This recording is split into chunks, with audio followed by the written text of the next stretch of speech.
Welcome to the What's Happening Birmingham video podcast.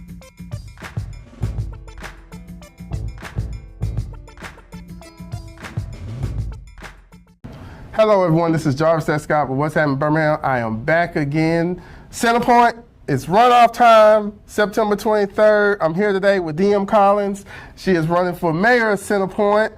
Council President Collins, how you doing today? I'm well. How are you? Great. Thank you for inviting me to come back to City of Centerpoint. Like I always say, on Centerpoint Parkway, you know you got Roebuck, but you got Centerpoint as well. Right, that's and it's right. one of the busiest, I want to say one of the busiest roads. State highways. State highways in Alabama. I only want to estimate how many thousands of cars, but the great thing about thousands of cars, they stop. They stop. Well, They shop. And they shop. Yes. So the first question, why are you running for mayor? Okay. Centerpoint needs a leader with vision and a plan to move it forward. Like you said, there's a lot of cars on Centerpoint Parkway. And like you said, a lot of people will stop and a lot of people can shop. But we don't have anywhere or anything for people to do here. And we need leadership that sees Centerpoint beyond what it is today to get us to the point where we need to be that functioning, bustling city that we once used to be. And so I've served as council president for the last 5 years. I've seen the opportunities, the possibilities, and I've seen the opportunity for a leader to come in and make sure that happens. And I've seen where we have not had that in the last 5 years. And so I've decided that we need that, and I'm going to do it. How has that been, the council president, prepare you for the mayor's seat to step in? So, working alongside the mayor and like I said, seeing that opportunity and the possibilities, the missed opportunities for growth, the missed opportunities for expansion, the missed opportunities for development, and being in those rooms and conversations to see where we're on the cusp of these things, but we don't have the leadership to get us there. It has been a struggle in a sense in the last 5 years, and so again, that's why I decided to run. Yeah, you all had that rare opportunity because they changed the state law that usually it's 4 years, but you got an extra 5 years, an extra year, to be on there. So let's talk about your platform. I had the opportunity to do a forum with you all. And the main thing I heard about the forum before we get to the other thing is that the city of Centerpoint wants to own police. Yes, it's time. Okay. We've worked with Jefferson County Sheriff's Office for a long time, and our citizens still don't feel safe in their homes. Our businesses still have a lot of crime issues, and we need our own police department that is focused on the city of Centerpoint. Okay, and I know one thing people always say is, like, I guess you've done your research, that can this, in your opinion, the city of Centerpoint afford their own police? The city of Centerpoint can absolutely afford their own police department. Can we have a full 30-man police department? No, we cannot, not right now, but we have the potential to grow, and we need to start somewhere. And we need a mayor that's willing to take that opportunity and make that hard decision to start, because our citizens need it. So what are some, I love your platform. You had a lot of great ideas on there. You know, one of the things you said was about communications, improving. Yes. So communication is a big thing. There is a disadvantage or a drawback within the city right now. We have a lot of issues with connecting with our citizens. We have things that go on in the city, and we're not proactive about communicating the things that we need to get out to the community. And another thing I saw that you had was about economic development. Yes. Yeah, and like when we first started this conversation was, you know, like you said, a whole lot of cars, but sometimes when I ride through Centerpoint, I see a whole shopping mart that's look like it's been vacant. For years. You're talking about Eastgate. Okay, you said I didn't say it. So, yeah, I was like, well, maybe, could that be repurposed? Could that be re-envisioned? Yes. You know. Yeah, and I keep saying opportunity because that is an opportunity, and we've missed it for many, many years. How can we maximize that space so that it benefits the city and its citizens and our visitors? Okay, and another thing I saw on your platform was on the communication, you got public safety, parks and recreation. Parks and Recreation. we don't have spaces for our children to enjoy. Okay. We have one playground on the city's east side. So we have northeast and northwest side. 2 parks here in the city. We have a sports complex that has not seen upgrades in many, many years. I talked with a gentleman who's well into his 50s who played at that ball field, and he said it still looks the same. Oh, wow. And that shouldn't be when we have cities around us that see the importance of investing in our children, and they've taken funds and invested those fundings into the things that matter, which is the things that matter to our children and growing and developing this community.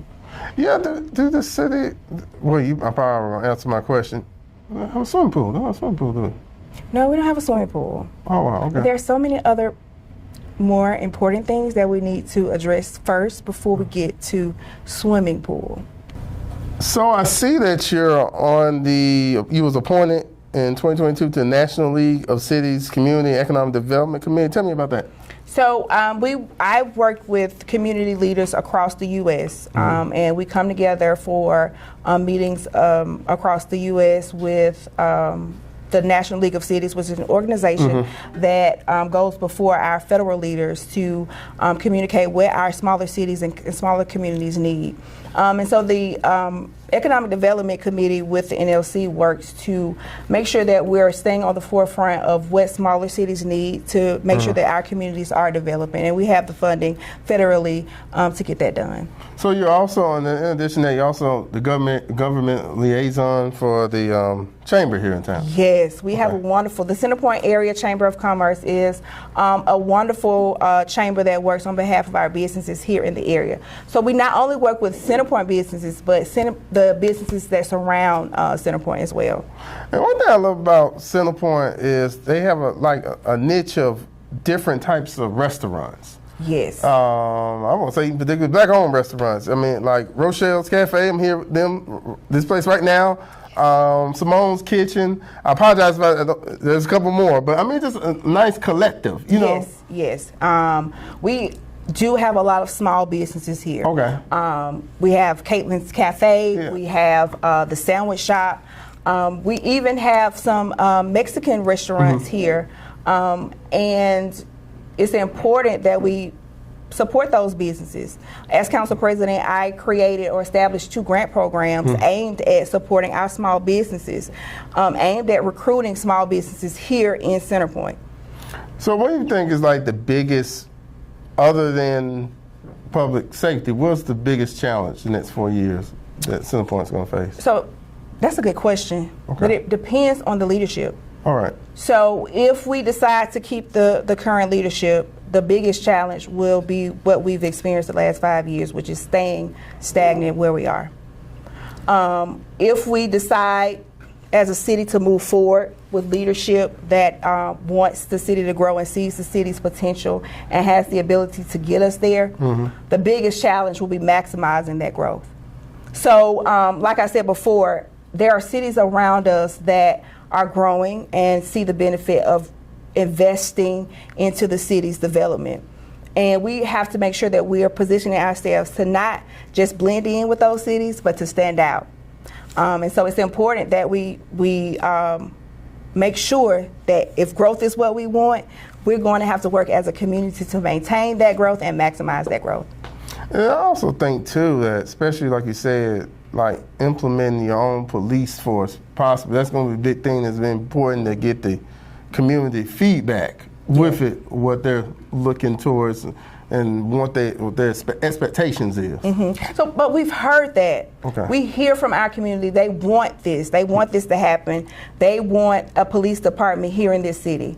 But our leaders need to hear that and work to make that happen. And that is why I'm running for mayor of Centerpoint, so that I can make that happen for our citizens. So for more information about your campaign, and I started doing this in all my interviews, if you want to donate, if this touches upon your heart. That's right. Tell them where to go. ElectDMCollins.com. That's ElectDMCollins.com. I'm also on Facebook, DM Collins, the number 4, CP. And I'm also on Instagram, DM_Collins_.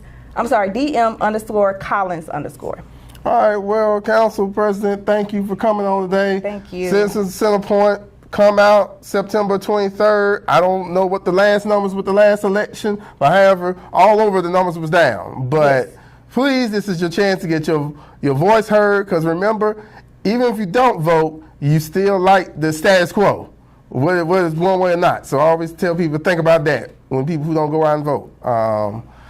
So thank you all for watching. Please check out what'shappenedbirmingham.com for more interviews. Don't forget to subscribe to the YouTube channel. Check me out on TikTok, What's Happening BHAM, and the audio version of this on Apple Podcasts. Thank you all again. Have a great day, and vote September 23rd. I'm going to let her end it. Vote DM Collins for Mayor of Centerpoint, September 23rd, Centerpoint City Hall. Thank you. Thank you all. Have a great day. Bye-bye. Thank you for watching the What's Happening Birmingham video podcast. Please check out our website, app, or subscribe to our YouTube channel for the latest videos today.